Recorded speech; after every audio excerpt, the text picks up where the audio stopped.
Hey, Justin. Hey, Laura. How are you? Hey, Dwayne. Good. Justin, I talked to you last year, and we just had this on your last movie. We just had this discussion because I have kept calling it 6 feet apart. But then today I just had this epiphany that it really was 5 feet apart, wasn't it? It was because she stole the foot back.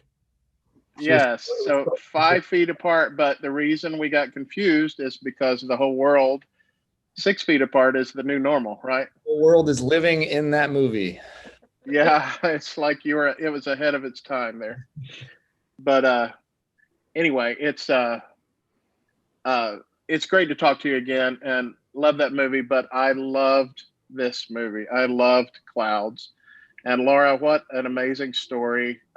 Both of you for sharing this story with the world. It's just so touching, and and just hopeful, even in the middle of everything. So, Laura, maybe would you talk just a little bit about what it was like reliving? I know it's not an easy thing, but when I watched the movie, I just didn't.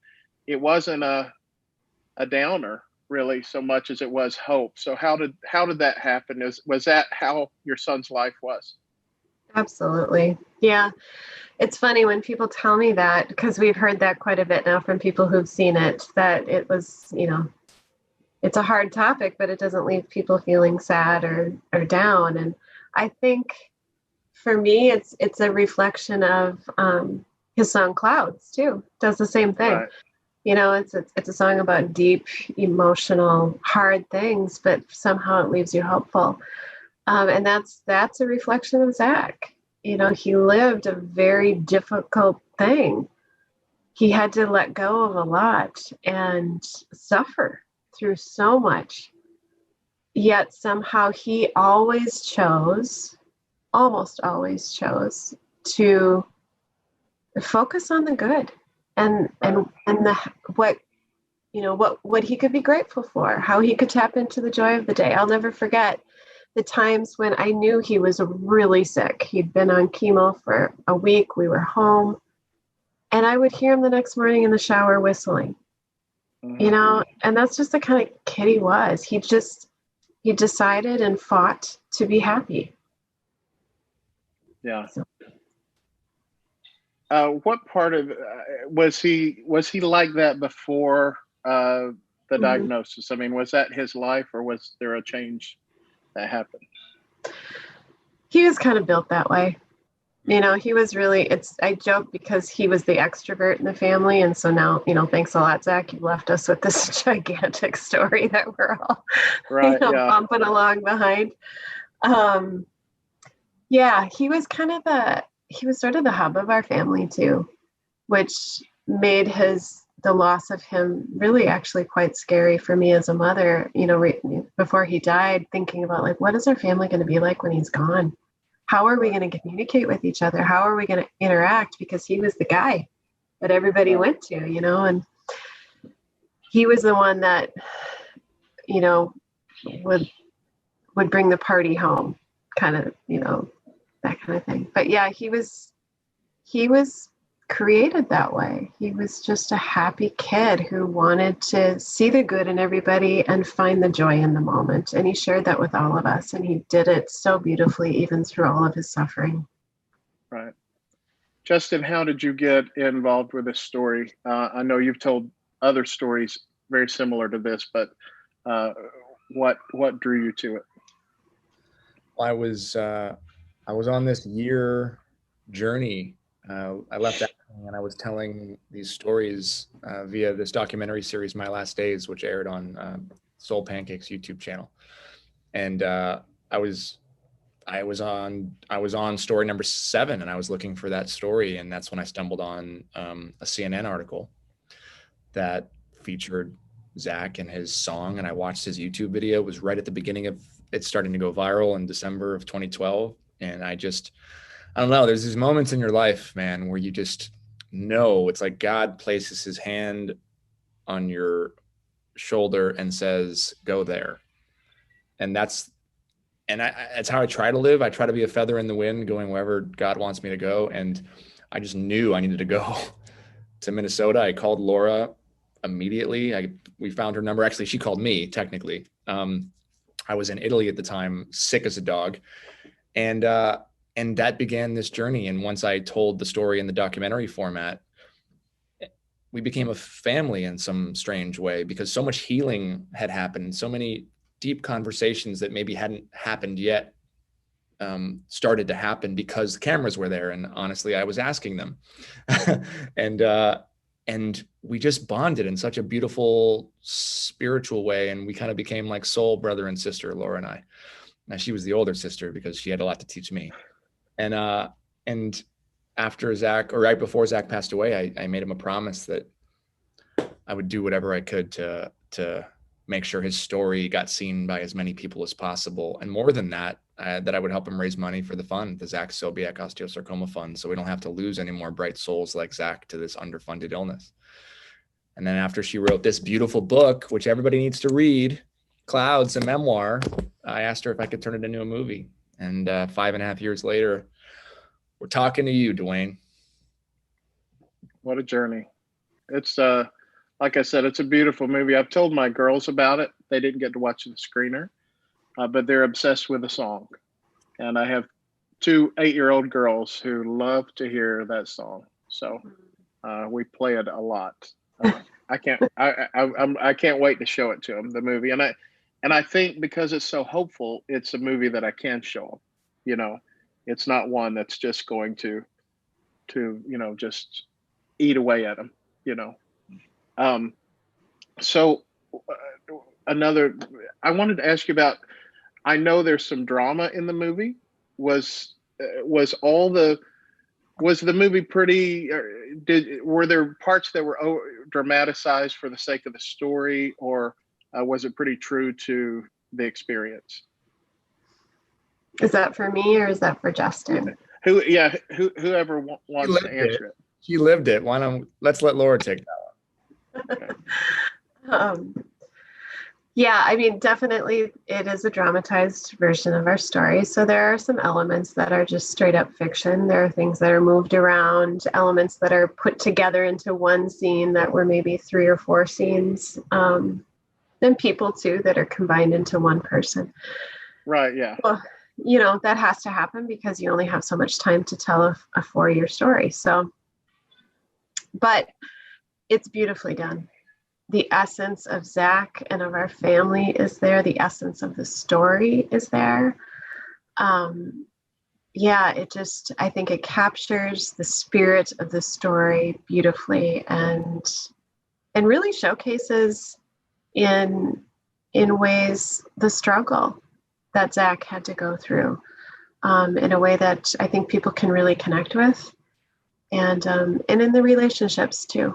So I'm very pleased with the storytelling in the movie. We're delighted with it.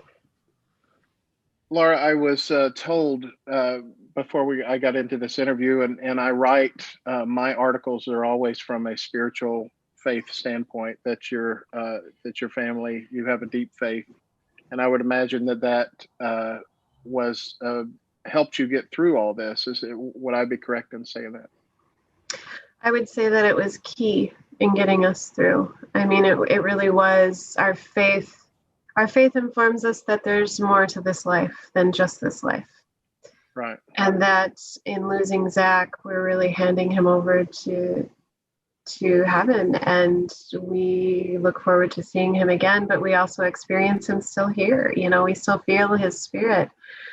I really believe that the veil between us and those we love and God is very thin, and I think without our faith, I'm not sure how we would have done this.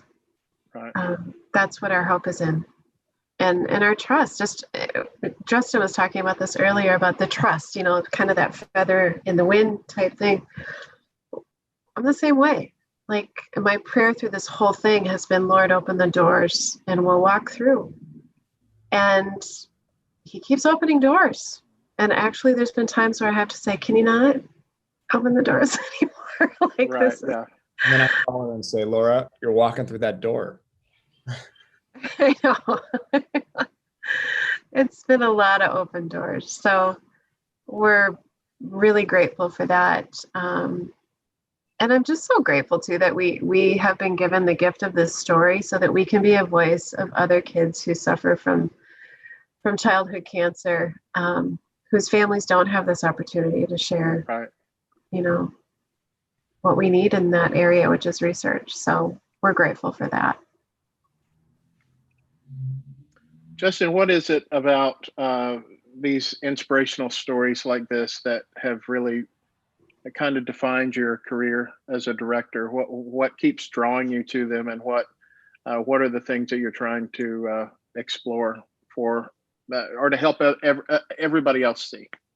Yeah, I mean, I think we talked about this last year, but for me, it's also faith. I think that I'm on like an endless journey to figure out how I can weave my artistic abilities as a filmmaker and weave in elements of what it means to live, and have faith in something greater than yourself. Believe in love as an example, as a metaphor for God. Whatever I can do to take an idea and wrap it in a very commercial project and infuse that with as much love and faith in God as I possibly can, so that as people are consuming it, they don't even realize really they're getting it.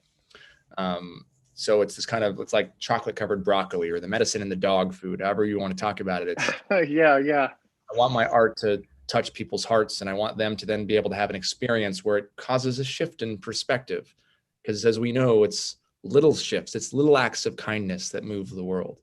And that's all we're asked to do. That's what God wants us to do, is he wants us to open our hearts and be used as vehicles and clear channels for his word.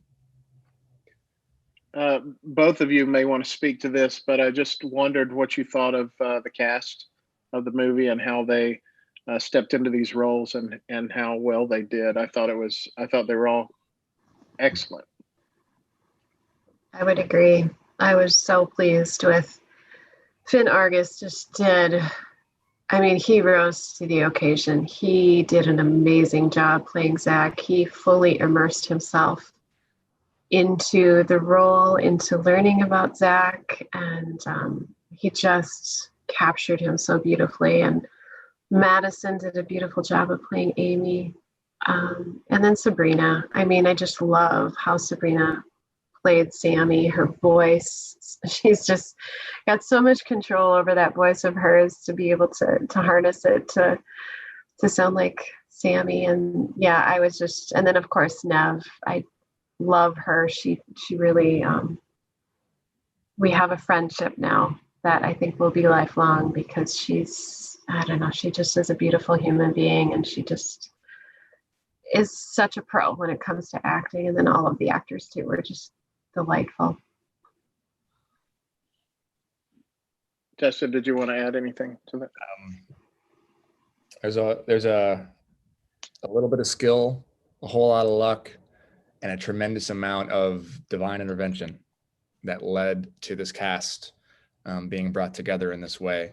And look, Zach co-directed this movie and he helped cast it, let's be honest. And a lot of this was out of my control. I didn't know who was going to walk through that door and audition, or who was going to be available and who wasn't. And at the end of the day, I really relied heavily on what he was trying to say to me. And at the end and honestly, at the very end of the day, he wanted his mom to be a part of that process. And Laura helped me select Finn. I thought it was going to be him, but I just needed her to verify it. And as soon as she saw him, she did. And then it was as clear as day. Nobody else could have played Zach Sobiech except Finn Argus. Thank you both so much. It's such a beautiful movie, and I know it's going to touch people in a very deep way. Thank you for giving this story to the world. Appreciate it, man. We'll see you on the next one. Okay. Have a good day. Bye-bye.